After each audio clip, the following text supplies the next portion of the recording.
সুপ্রিয় দর্শক, আসসালামু আলাইকুম। চলুন শুরুতে ২-৩টি ঘটনা আপনাদেরকে বলি। জুলাই আগস্ট যে আন্দোলন বা অভ্যুত্থান, এটি যখন চলছিল ১৭ কিংবা ১৮ই জুলাই হচ্ছে রামপুরায় ইটের আঘাতে একজন পুলিশ আহত হন। তার নাম হচ্ছে অনুপ। এরপরে তিনি হাসপাতালে চলে যান। ঠিক এর পরের দিন ওই একই জায়গায় না, খিলগাঁওতে গুলি চালানোর অভিযোগে তার বিরুদ্ধে মামলা হয়েছে। এই মামলায় তখন তিনি তখন হাসপাতালে ছিলেন। তিনি বলছেন যে, "আমি যেহেতু হাসপাতালে ছিলাম, আমার পক্ষে তো খিলগাঁও গিয়ে রামপুরা থেকে খিলগাঁও গিয়ে বা হাসপাতাল থেকে খিলগাঁও গিয়ে গুলি চালানো সম্ভব না।" এখন তিনি এই যে মামলাটি ওঠানোর জন্য যখন তার সহকর্মীদের সঙ্গে কথা বলছেন, তার সহকর্মী যিনি মামলার তদন্ত করছেন বা এই মামলার সঙ্গে সংশ্লিষ্ট, তিনি তার কাছে টাকা দাবি করছেন। ঠিক এরকম কাছাকাছি আরেকটি ঘটনা। রামপুরা থানায় কর্মরত ছিলেন এই জুলাই আগস্ট আন্দোলনের এই সময়ে। ঠিক ওই সময়টাতে ১৭, ১৮ বা কিংবা ১৯ জুলাই এই রাশেদুল নামের একজন এসআইকে ভাষানটেক থানায় বদলি করা হয়েছে। ভাষানটেক থানায় তিনি যখন ছিলেন, এর ৭-৮ দিন পরে রামপুরা যে ওই গোলাগুলি যে হামলার ঘটনা ঘটেছে, ভাষানটেক থানার এসআইকে রামপুরার এই এই ঘটনার জন্য তাকে এই আসামি করা হয়েছে। এখন তিনি বলছেন যে আমি সর্বোচ্চ যদি আমার বিরুদ্ধে মামলা দেওয়া হয়, ভাষানটেকের আমার যে এরিয়া সেখানে মামলা দেওয়া হইতে পারে। কিন্তু রামপুরায় আমি কিভাবে গুলি চালাবো? আমি তো আমার থানা এরিয়ার দায়িত্ব ছেড়ে রামপুরায় গিয়ে গুলি চালানোর কথা না। একইভাবে তিনিও বলছেন যে এটার জন্য তার কাছেও টাকা দাবি করা হচ্ছে। তার সহকর্মীরাই গেল। নোয়াখালীর একজন লোক যিনি গরু ব্যবসা করেন, ঢাকায় মাঝে মধ্যে কাজে কর্মে আসেন। এই লোকটি এবং তার ৩ ভাইয়ের বিরুদ্ধে মিরপুর থানায় মামলা রয়েছে। কিসের মামলা? ছাত্র হত্যার মামলা। জুলাই আগস্ট আন্দোলনে তারা নাকি মিরপুরে এসে ছাত্র হত্যা করেছেন। তার বাকি ২ ভাই ব্যাংকে চাকরি করেন আর তিনি গরুর খামার করেন। এই লোকগুলা এখন বিভিন্ন জায়গায় হাঁটাহাঁটি করছেন, বিভিন্ন জায়গায় তাদের কাছে চাঁদা দাবি করছে। তিনি একটা দাবি করেছেন যে তার একজন আত্মীয় মিরপুরে থাকেন, তার সঙ্গে তার একটু ঝামেলা রয়েছে, সেই কারণে তাকে এই মামলায় ফাঁসিয়ে দেওয়া হয়েছে। এটা গেল। সুলতানা আক্তার নামের একজন মেয়ে পুরান ঢাকায় মারা যাওয়া একটা ছেলের সঙ্গে একসঙ্গে আন্দোলন করেছে। একেবারে তারা দুজন পুরান ঢাকার ওই এরিয়াতে দুজনে মিলে আন্দোলন করেছে, কাছাকাছি জায়গায় থেকে আন্দোলন করেছে। আন্দোলনের মাঠে একজন আরেকজনকে চিনত। ছেলেটার নাম সম্ভবত নাদিম হোসেন। এরকম।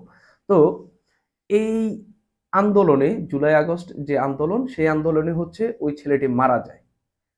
এই সুলতানা আক্তার একদম কাছে থেকেই দেখলো যে তার এই আন্দোলনকারী আরেকটি ভাই তার চোখের সামনে মারা গেল।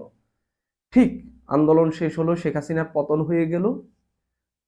এই সুলতানা আক্তারকে দেখতে হলো যে ওই যে তার আন্দোলনের যে সহকর্মী বা সহপাঠী যেটাই বলি, বা একই সঙ্গে আন্দোলনে যারা শেখ হাসিনার কে হটানোর আন্দোলনে যারা নেতৃত্ব দিয়েছে, ঠিক আন্দোলন শেষ হওয়ার পর এই সুলতানা আক্তারকে দেখতে হলো এই নাদিম হোসেনকে হত্যা মামলায় তার বাবাকে আসামি করা হলো, সুলতানা আক্তারের বাবাকে। অথচ তারা দুজন একই সঙ্গে আন্দোলন করেছে। এখন সুলতানা আক্তারের বাবাকে যখন আসামি করা হলো, তিনি যেহেতু একসঙ্গে আন্দোলন করেছেন, ওই বাদীর ঘরে গেলেন। ঘরে গিয়া একই সঙ্গে বলার চেষ্টা করলেন যে আমরা একসঙ্গে আন্দোলন করেছি, এই আমি তাকে চিনি, এখন আমার বাবাকে আসামি করা হয়েছে। তিনি কোনো না কোনোভাবে এই ফোন কলে বা সামনাসামনি গিয়ে তাদেরকে একটু বোঝানোর চেষ্টা করলেন। কিন্তু ওই নিহত লোকটির এই ছেলেটির বাবাই তার কাছে ৩ লাখ টাকা দাবি করেন। এটা নিয়ে সরাসরি রিপোর্ট হয়েছে। রিপোর্টে তিনি ওই যে লোকটি টাকা দাবি করেছেন, তিনি বললেন যে, প্রথমে বললেন যে, "আমি দুষ্টামি করেছি।" তারপরে বললাম যে "তুমি এত টাকা কোথা থেকে দিতে পারবা? এত টাকা তো তোমার কাছে নাই। এই কিন্তু পুলিশের খরচটা কি আমি দেব কিনা?" তিনি বলছেন যে এই মামলা বা এই লোকটির নাম কাটাইতে পুলিশের একটা খরচ লাগবে। সেই খরচটাও অন্তত দিতে হবে। এই তো গেল কয়েকটি ঘটনা। কয়টা? ৩-৪ টা ঘটনা। কি বুঝলেন? আরেকটা ঘটনা বলি। কুড়িগ্রামে একটা লোককে গ্রেপ্তার করা হয়েছিল যুবলীগ নেতা পরিচয়ে, মানে তাকে যুবলীগ নেতা হিসেবে গ্রেপ্তার করা হয়।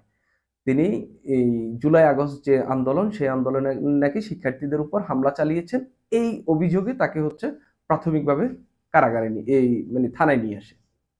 পরে স্থানীয় ইসলামী আন্দোলনের নেতাকর্মীরা গিয়া বললেন যে এ তো আমাদের লোক, একে ছেড়ে দেন। পুলিশ ছেড়ে দিল। ঠিক গাজীপুরে আওয়ামী লীগের এক নেতার জন্য জামায়াতের নেতাকর্মীরা তো থানা ঘেরাও করছে। হচ্ছেটা কি? আমি গাজীপুরের ঘটনাটা বাদ দিলাম, কুড়িগ্রামের ঘটনাটা নিলাম। যে আওয়ামী লীগ নেতা হিসেবে, আওয়ামী লীগ নেতা হলেই আপনি তাকে গ্রেপ্তার করতে পারবেন, তাকে থানায় নিয়ে এলেন।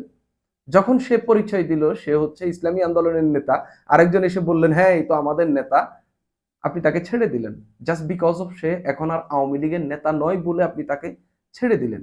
তাহলে তাকে ধরার আগে কি তার বিরুদ্ধে কি কি অভিযোগ রয়েছে সেগুলো কি আপনি করেছেন, তদন্ত করেছেন?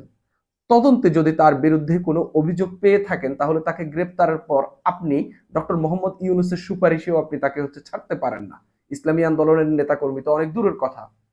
আর যদি তদন্তে তার বিরুদ্ধে কোনো অভিযোগ না পান, সে আওয়ামী লীগ হোক, সে বিএনপি হোক, সে জামাত হোক, সে যাই হোক, তার বিরুদ্ধে যত বড় অভিযোগ হোক, তাকে তো আপনি গ্রেপ্তার করতে পারেন না। এই যে পুলিশের কাছে চাঁদা দাবি করছে, আন্দোলনকারীর কাছে চাঁদা দাবি করছে, মানে আন্দোলনকারীর পরিবারের কাছে চাঁদা দাবি করছে। নোয়াখালীর ওই নিরীহ লোকটা যে গরুর ব্যবসার সঙ্গে জড়িত, সেই লোকটা ঢাকার মিরপুরের, যার কাছে ঢাকা মানে রাজধানী, সে মাঝে মধ্যে ঘুরতে আসে, এখানে হাসপাতালে আসে, ডাক্তার দেখাইতে আসে, সেই লোকটা ঢাকার মামলায় আসামি হইল। আর ওইদিকে আওয়ামী লীগ হিসেবে গ্রেপ্তার হয়, ইসলামী আন্দোলনের নেতা বইলা ছাড়াই নিয়ে যায়। কি হচ্ছে? আমরা দেখলাম হচ্ছে সরকারের পক্ষ থেকে বলা হচ্ছে ঢালাও মামলার ক্ষেত্রে যদি সুনির্দিষ্ট প্রমাণ পাওয়া যায় ব্যবস্থা নেওয়া হবে। কি আর ব্যবস্থা নিতে পারেন? টাকা যা খাওয়ার খেয়ে ফেলেছে। এই ঘটনাগুলোকে আমি যে আপনাদেরকে যে ঘটনাগুলো বললাম, আমি মূলত ২টা রিপোর্ট থেকে এই ঘটনাগুলো পেয়েছি। একটা মানব জমিনের, একটা হচ্ছে বিবিসি বাংলা।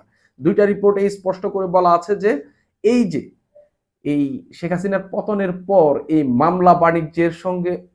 মামলা বাণিজ্যের জন্য একটা বড় সিন্ডিকেট তৈরি হয়েছে। এই সিন্ডিকেটটি মূলত পুলিশ আর বিএনপি নেতাকর্মীদের যোগসাজশে তৈরি হয়েছে।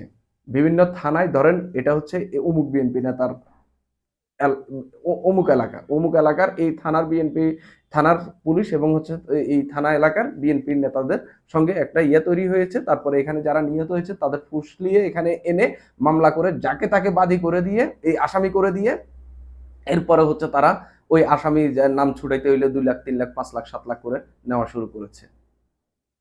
এগুলা হচ্ছে এই সরকার এখন পর্যন্ত ভাঙতে পারেনি। আমরা দেখলাম আইজিপি পাল্টালো, স্বরাষ্ট্র উপদেষ্টা পাল্টালো, কিন্তু আদতে কোনো কিছুর উন্নতি হয়নি। পুলিশ এই নানাজন বলছে পুলিশের এই মানে আইন শৃঙ্খলা পরিস্থিতি নিয়ন্ত্রণের ক্যাপাবিলিটি তৈরি হয়নি, কিন্তু পুলিশের চাঁদাবাজি করার, ধান্দাবাজি করার, এই মামলা নিয়ে বাণিজ্য করার, পুলিশের কাছ থেকে চাঁদা নেওয়ার টেন্ডেন্সি তো কমেনি। ওই আপনার ধ্বংস হইলে তো আপনার সবকিছু ধ্বংস হওয়ার কথা। আপনার দেশের আইন শৃঙ্খলা পরিস্থিতি নিয়ন্ত্রণ করার ক্যাপাবিলিটি আপনি হারিয়ে ফেলেছেন, কিন্তু চাঁদাবাজির ক্যাপাবিলিটি আপনি হারাননি। এটা কি কোনোভাবেই মানা যায়? আপনি আইন শৃঙ্খলা পরিস্থিতি নিয়ন্ত্রণের সব যোগ্যতা, সব দক্ষতা আপনি হারিয়ে ফেলেছেন, কিন্তু আপনার সহকর্মী থেকে আপনি চাঁদা দাবি করছেন।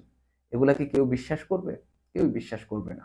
আপনি এই সরকার আজকে 5 মাসের মতো হলো, এই সরকার আসলে কি করতে পেরেছে? কোনো কিছুর কি তেমন কোনো উন্নতি ঘটেছে? আপনি পুলিশের নিয়ন্ত্রণ, পুলিশ তো একটা শৃঙ্খলা আনার তো খুব মানে আহামরি কঠিন কাজ হওয়ার কথা না। কারণ পুলিশ আপনার বেতন নেই। আপনি তাকে নানাভাবে অপারেট করতে পারেন। আপনি নানাভাবে তাকে কন্ট্রোল করতে পারেন। কেন পারছেন না? আপনি আইজিপি পাল্টালেন, আপনি স্বরাষ্ট্র উপদেষ্টা পাল্টালেন, তারপরেও কেন হচ্ছে না? সেনাবাহিনী যদি মাঠে না থাকতো দেশের আইন শৃঙ্খলা পরিস্থিতি কি হতো? আর এই যে এভাবে ঢালাও মামলা বাণিজ্য চলছে, যা তার কাছ থেকে আমি যে মানে এখন পর্যন্ত মানে নিজের কাছে একটা সন্তুষ্ট লাগতেছে যে আমাকে কেউ মামলার আসামি এখন পর্যন্ত করেনি। হয়তো এই ভিডিও শুনলে কেউ না কেউ করেও দিতে পারে, বলা যায় না। কি হচ্ছে, কি হবে, সব আনপ্রেডিক্টেবল হয়ে গেছে। কি মানে আগামী দিনগুলো যে কিভাবে যাবে, এই পরিস্থিতির মধ্যে নির্বাচন কিভাবে হবে, কোনো কিছুই বলা যাচ্ছে না। মানে একেবারে আনপ্রেডিক্টেবল হয়ে যাচ্ছে এবং দিন যত যাচ্ছে মনে হচ্ছে পরিস্থিতি আরো জটিল হচ্ছে। সুপ্রিয় দর্শক, আজ এই পর্যন্তই।